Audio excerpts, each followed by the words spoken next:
สมมันจะมีเขาจะใส่รำนี่50เนาะ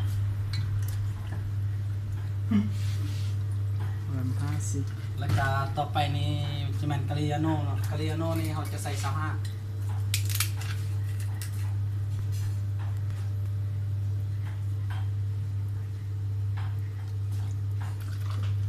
โอเค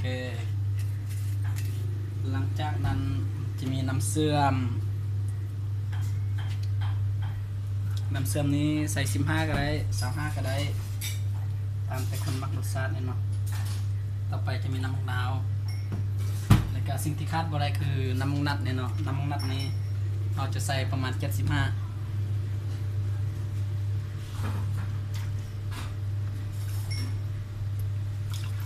โอเคหลังจากนั้นสั้นมัน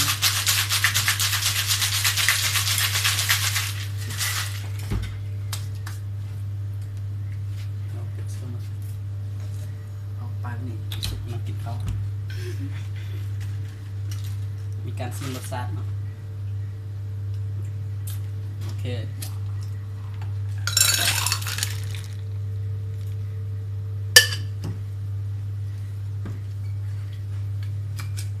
หลังจากนั้นเราจะใส่แกรนาดีนเนาะเ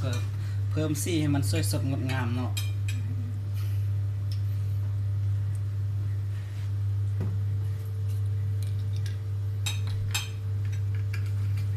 จะได้มาเป็นซันเซ็ต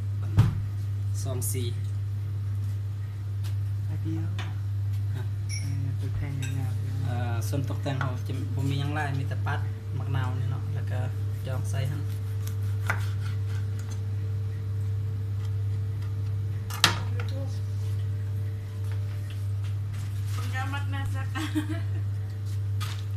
โอเคสำนี้ก็ได้เครื่องดื่มงามๆเอาไว้ให้สำหรับผู้สาวเนาะ